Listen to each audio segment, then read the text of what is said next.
Hi, everyone. I'm Nicole Bell. I'm the Executive Director of the Cambia Grove. The Cambia Grove is a Seattle-based healthcare industry focused innovation hub. Our mission is to convene and catalyze the healthcare innovators in the Pacific Northwest or Cascadia region to develop tomorrow's healthcare solutions. I wear another hat, and that's on the venture capital type of investment team of Cambia Health Solutions. I do market development for our portfolio of about 21 companies right now. We call ourselves strategic investors, and so what that means is we're stage agnostic and we have patient capital. That means that we invest and we are mission focused. We're a not-for-profit holding company, and our mission and the way we invest in particular is to support innovations that will orient our healthcare system in the future around the healthcare consumer first, as opposed to institutions of healthcare, be they payers or providers or government entities. We're also looking at solutions that in medical technology, healthcare services, health IT, and digital health that reduce the total cost of care. And so I look forward to this panel discussion and hearing from you all tonight. Hi, I'm Greg Kovacs. I'm president of Biosciences at SRI. But before that, I spent 30 years at Stanford. I actually went to med school with Mike McConnell, who I guess you're going to hear from tomorrow. So I learned when I retired from Stanford the Latin word emeritus is very rich because it means old and stupid, because now you'll teach for free. So I'm still doing that. And I was, instead of an interesting story like being abandoned and raised by wolves, I was raised by a couple of doctors who trained in the 40s. So my whole life has been spent growing up, oh, how did you do it back then? Oh, the same. Oh, yeah. Okay, how about that? It's the same. And I asked my dad once what the most important invention in medicine was. He said penicillin. And I said, anything else? He goes, no, the rest is all crap. So that's just a little background. It's a perfect segue into my introduction. My name is Christoph Kuhn. I work for Bristol Myers Squibb, heading up the cardiovascular medical organization. And obviously, as a pharmaceutical company, Bristol Myers Squibb develops pharmaceutical products. One of them, by the way, was penicillin a long time ago. We have done a couple of things ever since, I have to say. We could have now a long discussion about, what is innovation in that. You do, however, touch on a very good point, and that is, of course, when you look at what drives innovation in medicine, especially cardiovascular, moving forward. A point to make is how much of that innovation is going to come from pharmaceuticals versus how much of that innovation is going to come from technology. And we might be at a point where pharmaceutical innovation is going to be more limited compared to the innovation that comes out of technology. And this is obviously something, as someone that works in cardiovascular disease for a pharmaceutical company, that we think about a lot. And we're obviously very interested in how technology can help us drive pharmaceutical innovation as well. Just quickly mentioning three things. One, the obvious things, of course, is how can technology help us generating data? Because we spend most of our time and most of our resources in generating data. And if you look at how the way we do this, it hasn't really changed that much. Yeah, the eCRF is probably the biggest technology innovation when it comes to data generation. And that has happened, I think I was still in medical school, actually, when we were already doing this. So not a lot has happened on that front. The part that is obviously probably even more interesting is that how can we use technology in order to make sure that the right patients get the right treatment, in order to make sure that the patient gets that treatment on a consistent basis, and then as a last point, how can patients that are not even diagnosed get a diagnosis and then get a treatment. And then the other part that is obviously interesting for us in the pharmaceutical industry is this part, how can technology actually help us making sure that the right price is paid for innovation? How can technology help us to negotiate with payers and find new innovative reimbursement models? Great. Good evening. My name is Bernie Elliott. I'm the Chief Clinical Officer and Senior Vice President of Clinical Alignment with Optum. Optum is one of the United Health Group companies, United Healthcare being our sister company, which is in the administration of health benefits. Our focus is on health services, and our mission is to actually work to help the to work to help the healthcare system work better. And so we really do that by kind of focusing on some key kind of transformative factors. One is, how do we empower consumers? As part of that, how do we actually advance healthcare delivery?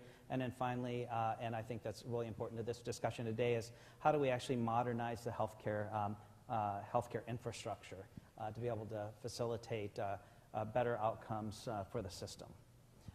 And so my role is actually for providing clinical oversight to our consumer solutions group set of products, which are primarily clinical products aimed at consumer care management services, and then also really looking at how do we start to really create more of a seamless and integrated experience so that our consumers, as well as those provider touch points, are actually able to deliver on the quadruple aim.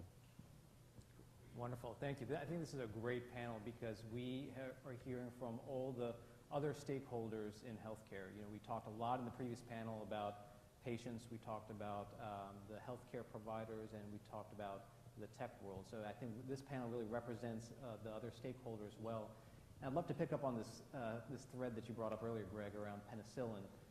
And penicillin, I think it's a great example of a drug that has worked, and Christoph talked about this, where we have found that it improves patient outcomes. We've done this through large clinical studies. That takes time to really mature and generate the patient outcomes that we need to know that the drug is effective. How do we get from that 17-year lag that we talked about in the previous panel to something that is as nimble as the tech world, where the iPhone is not even 10 years old yet?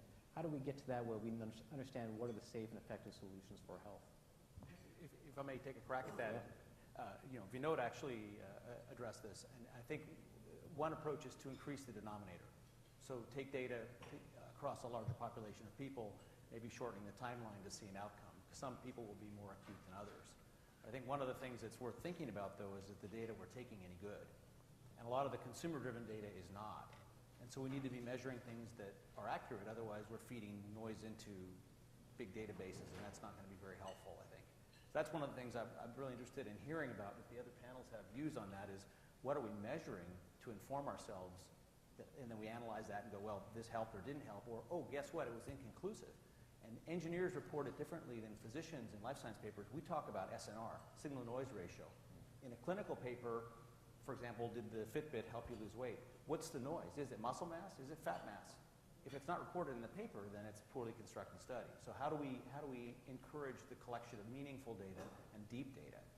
Bernie, you probably have a perspective on this, thinking about consumer-oriented or consumer-driven solutions, particularly for population health management. We're really looking at having an impact at scale. How do you look at that in terms of understanding what kind of data you're getting in and which solutions might work so you can actually implement that in your population? Yeah, so as we think about population health management, right, we're delivering those services on behalf of really a number of key stakeholders, consumers, obviously, and then often, right, it's other people that are paying for those services. So it can be employers, payers, government, and other entities. And so we're always trying to kind of take a look at what are our greatest opportunities for improving the quality and the cost of healthcare together, right? We know, I think we all understand that actually if we can make the quality better, costs get better with that. But we're constantly needing to really balance the perspectives of each of those kind of key stakeholders as we're trying to actually manage that population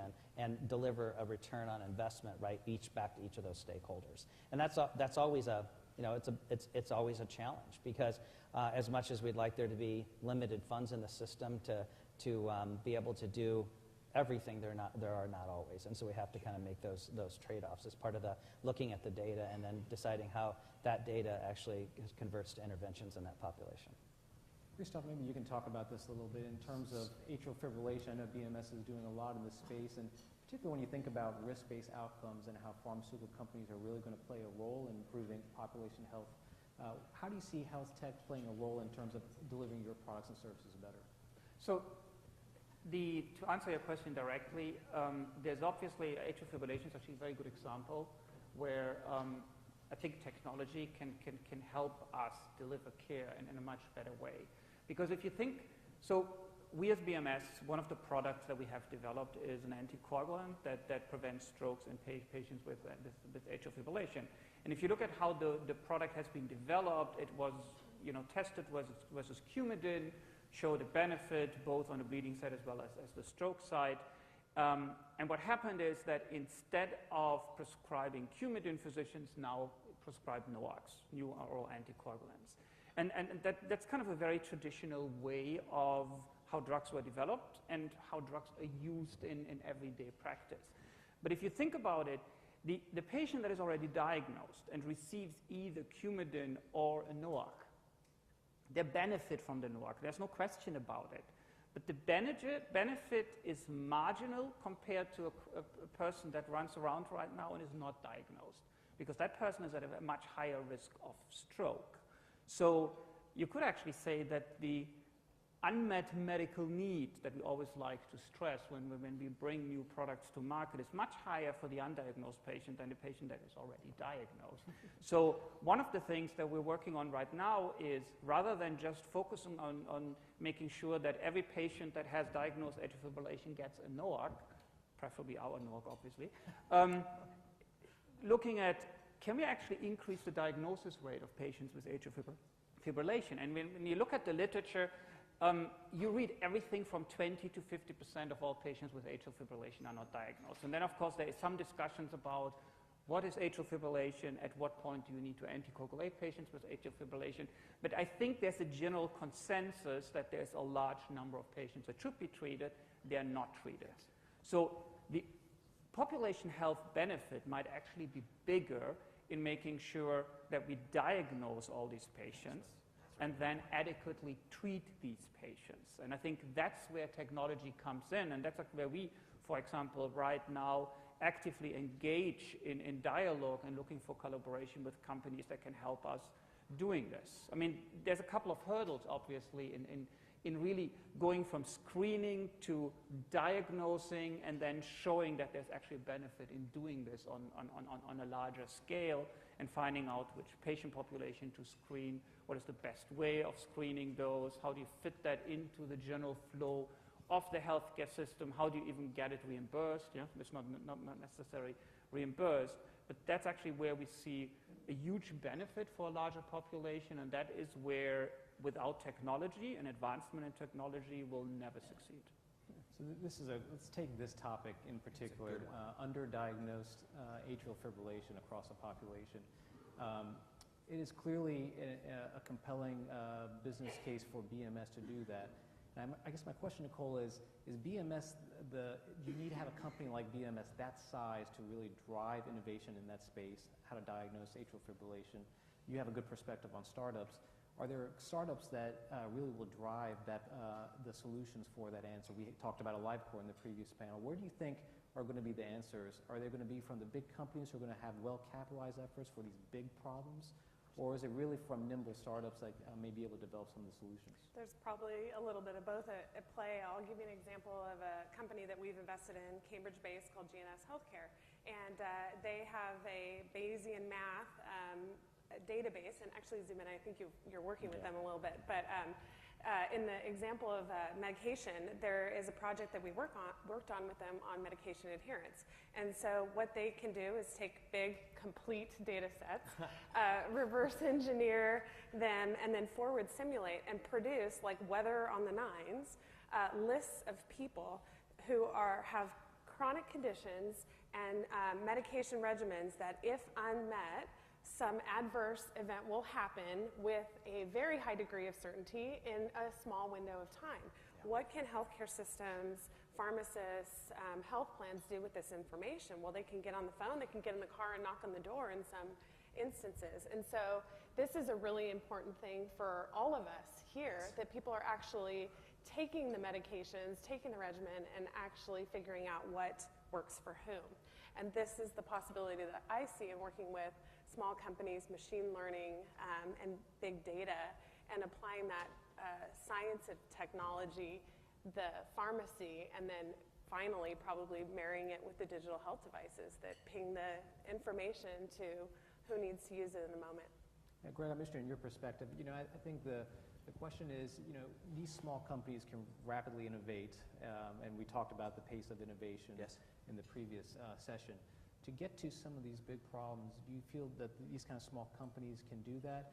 There's always this time horizon we had in terms of, are you providing ROI? What is your exit strategy? Yes. How do you reconcile the business aspects with the impact that you want to have in healthcare outcomes? Well, Nicole very kindly educated me on this, that there are patient investors that will stick with the mission. And I think that it can be done, and it can be transformational, actually, if you're going to ride the train all the way. And I think the small companies can. The problem with a lot of the startups is they're driven to exit fast. And so they tend to focus down very tightly on one thing, and their mission is, let me get bought, or maybe let me get on the shelf quick, get some revenue, and then get bought. So this idea that you're going to let a company evolve and attack the ecosystem problems and go after some of these things. So what I heard in what you were saying was precisely address the low-hanging fruit, the people that are at high risk, that are either not looked at all or are miscategorized. That, I think, is the low-hanging fruit for the next decade, is catch those folks. And if these startups, if you're patient with them, I don't think it will take a decade. I think it will only take a little while. So how do you keep them focused on mission? If I could ask a question, I don't mean to not be moderator, but how do you keep them focused? Well, we use some of the same disciplines that any venture capitalist would do. Yeah. But it's the difference in patient capital is really, I think, the advantage of having a long view. And so we can support a company like GNS Healthcare. We can look at outcomes that will come a little bit later, and we can, as a strategic investor, have the disposition to test alongside them. And so when you talk about maybe achieving the JAMA-worthy study, you might not do that with a digital health firm. It doesn't take that long trajectory, but in the more modest trajectory, in between a 2-year flip type of mentality and seeing it through, like maybe what's the FDA, 17 years we talked about. There's something in between there where a lot of companies can grow, be successful, and thrive on their own accord, or eventually be subsumed, but they don't need to get bought by an Epic right away. Christoph, do you see any parallels with M&A and activity in the pharma space? So large pharma companies might acquire small biotech companies for compounds. Do you see that maybe playing out in the health tech space as well, where we need to have well-capitalized companies maybe mainstream some of the innovation from the smaller companies? You see this happening, and it's interesting to see how different companies have completely different strategies. Yeah, so for example, BMS has made the strategic decisions. We're a pharmaceutical company. That's our core competencies. We do not have any expertise in technology. So everything we do right now is partnering with technology companies, but not acquiring technology companies. However, there are other pharmaceutical companies like Novartis, like Sanofi, that have actually the opposite strategy, and they focus on a certain therapeutic area. Sanofi, for example, diabetes as an example, where they actually say, well, diabetes care is not about glucose-lowering drugs anymore. Diabetes care is about outcome, and I can only achieve an outcome if I provide certain technology. So they have a completely different approach to this. And I think the verdict is not out what is going to be more successful. As a matter of fact, actually, both approaches might work out, because maybe diabetes is a perfect example where it's the primary care physician and the patient and maybe some community-based function that drives the outcome, and it's not the specialist anymore, and oncology might go a completely different way. Bernie, what's your perspective from Optum's perspective? Yeah, as I was listening to this, I think one of the things that just personally for me is that the consumer or the patient, that individual within the population, is kind of on the receiving end of all of this. And it's really very overwhelming for many of them because they're getting data, input, recommendations. It's coming in the news, it's coming from their health plan, their doctor, their neighbor. They're getting it on Google. I mean, it's coming at them in many different directions. And so they don't understand what's reliable and what's not. And then the real question is how do you get them engaged and actually get them to actually make the changes that you want, start being adherent to their medications. And I'd say we don't really have that figured out yet very well, right? We know that there's a lot of behavior impact, and so we look at how do we segment that segment the population and look at who is going to behave in a certain way depending on how you engage them, what you engage them on, and even what their propensity then is to actually do what they need to do. And so being able to stratify them that way can often help us decide what's the best engagement modality, right? Is it telephone? Is it field-based? Is it digital? And digital obviously is becoming really key because we're digital, obviously, in the digital age. Members are carrying everything on their cell phone. Often they don't.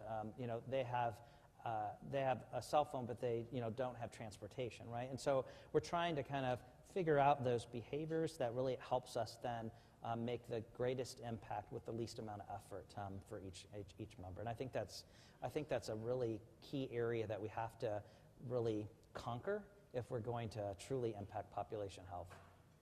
That's fantastic. You identified several different problems, even the non-clinical issues like the logistical issues. How do you get to a clinic or how do you get to a healthcare provider? The transportation issues are big there. We have some time for questions from the audience if there are any questions there. If not, while they're thinking of some, maybe I'll pick up on that last point, Bernie. I think we saw recently some viewpoints in JAMA talking about using Uber and Lyft for transportation to get patients to the right places. How can we take some of it doesn't necessarily have to be health-specific tech solutions. There can be tech solutions that we can apply to problems that are also in healthcare, transportation being one of them. Are you evaluating those kind of solutions in Optum? Yeah, we absolutely are, right? So one of the things that we're doing right now is we're actually partnering with a lot of other companies and startups that are doing some really innovative things that we really want to test within our own population to kind of find out what's working well, what doesn't, right? I think the other thing is that, right, health is when we define, how do we define health, right? So there's that kind of the clinical aspects, the medical aspects of health, but there's medical, there's behavioral, there's financial, right? There's social determinants, there's, part of that is, even spiritual, right? And all of those things actually impact those clinical outcomes. And so we've got to find that combination of technology and human, the human aspect that can, again, I think, get us over that kind of next hump to really make a difference in outcomes across, a population that, as someone mentioned earlier, there's a lot of disparity, and we have to solve for that as part of the innovation and the technology piece. Go ahead. I would just add, he makes a really good point about, most of life is not in a clinical setting. 99.5% of life is outside of that. And when we think about, what will remove costs from the system, we think about, what are the med tech and other health solutions that will actually prevent you from getting heart disease, right? And so those are the kind of solutions that we want to invest in. And sure, there's companies like Heal that will bring a doctor to you. There's also plenty of people who would maybe prefer to never see a doctor if they don't have to, right? And so, there's a company in Seattle, 98.6, that is going to be AI for primary care. I don't know if that scares anyone in the room, but I think there's plenty of people that, and it was mentioned in the previous panel, for rote things, it would be great for many people's opinions, to consult with an AI and you actually get to a human clinician, if you can eliminate all of those other things. And it is not very far away, and it's a really nice way to sort of eliminate disparities and get to equity, because AIs, as we know, they don't sleep. so you kind of eliminate some 8-hour work week. Yeah, and it can solve for rural, global health. There's many things, and it's just a nugget, and it's very early days. I think that's some of what Bernie was saying too. Very early days. What will people use? What will they enjoy? But there's a lot that's possible. What are your thoughts, Fred? Well, I was just going to pick up on something that the previous panel said that had to do with this, is that hierarchical decision making that, Bernie, you said something that I really resonated with, is you start giving too much data to a patient, and even as a MD, I get flooded. I don't need to know my vitals every 5 seconds, and I don't know what to do with them, and I get a little wiggly line, and I zoom in, and it's more noisy. So the question is, how do you do it hierarchically? And I love the example that if the poor heart rate measurement device says, maybe you have AFib, why don't you go to the next level and take an electrocardiogram? And then maybe the AI on top of that is merely just deciding what next level to take it to. And so maybe the patient doesn't ever need to see their vitals, but if there's a change against their baseline, it says take the blue patch that's sitting in your kitchen and apply it to your chest. And oops, and there, see, that was applied. And then you will then have that top-level artificial intelligence or whatever kind of Bayesian inference engine look at that and say, you need to go to the next level, which is to go to the hospital. And sort of hiding the information and processing it away from the patient might be the way to go. And right now, all we do is flood them. Yeah, Christoph.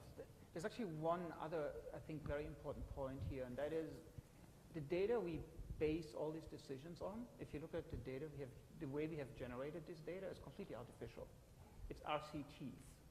And it's a highly controlled environment, and we're expecting the same outcome that we have seen in this RCT with all the other patients that actually didn't fit into the RCT.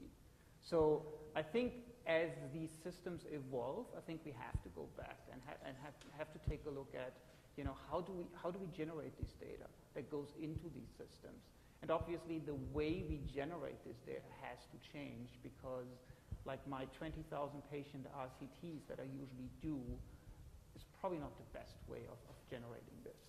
Yeah, and it's again where technology has to come in and help us to change this way we generate this data. Because otherwise, I think our decision is going to be flawed if the data that guides us is flawed.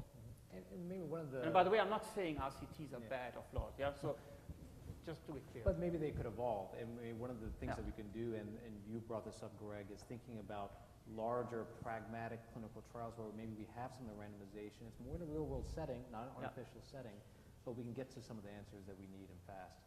So maybe we'll go down the line just to wrap up the panel.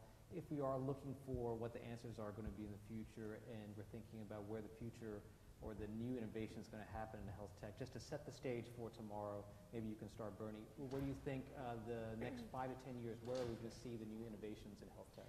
I think the earlier panel really hit on some what I think were some really key points about where the innovation is going to be.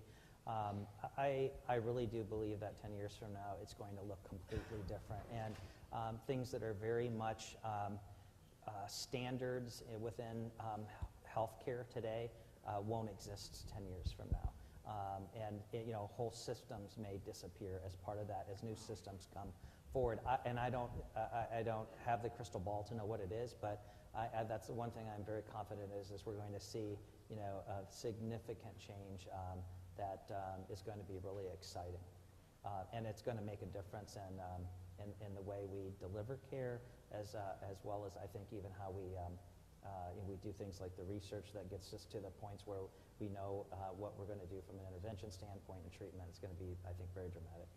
That's great, Bernie. Christoph? I hope and actually believe that my job is going to be completely different or gone in 10 years, because I think the way I work right now is it's not going to exist in 10 years anymore. I think the way we generate data and then use that data to take decisions in what is the best way of treating patients is going to advance in a way that on the one hand I'll be able to actually get data from a much larger number of patients, but then on the other hand can individualize it much more. Yeah. Right. Well, I'll make a comment like I always do, which is that of an optimist. And optimists have way more fun, but are quite often wrong. So I'm just going to have my fun. But I think we're going to see opportunities in every sector. What we measure is going to change. I think we're going to measure different things. We've been measuring the same vitals for, 100 years? And that was one of those conversations with parents. What did you used to measure? Oh, you do the same thing, exactly. So we may be able to measure different things. Our algorithms are going to change. I mean, the algorithms of the first gen, the low-hanging fruit wearables, were stood up by engineers who knew no physiology at all. They just wanted to plot weight and say, well, here's your steps, and here's your weight, good luck to you. So now people are moving together, and the convergence of disciplines is magic. I think we're seeing engineers, computer scientists, physiologists, doctors all hanging out together. And I think the larger studies that are happening and correlating it back to the genome, even epigenetics, is going to be just this wonderful frontier. So I see it as all happy and wonderful. And I think in 10 years, I don't know what job I'm going to have, but I'm going to be a happy person. So I've been in healthcare a long time, so I love the optimism, but on account of regulatory things alone, I'm not sure about 10 years. But I would say that we should hope for delivery system transformation to be complete. And what I mean by that is you're hardly ever in the hospital and we barely need them, or they are not looking like what they look like today, because you'll get most of your care in the comfort of your home, interacting with your television, your doctor there, your connected devices, and all of those other things, or it can come to you. I'm very affected by the ecosystem of Seattle, which means Amazon.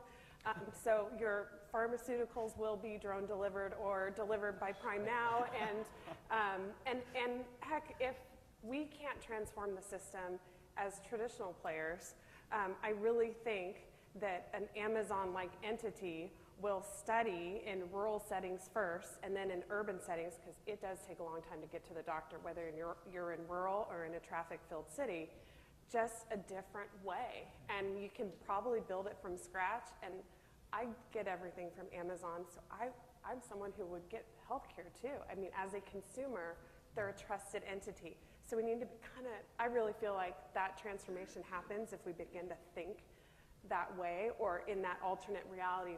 If we can't be like that, it's going to happen to us.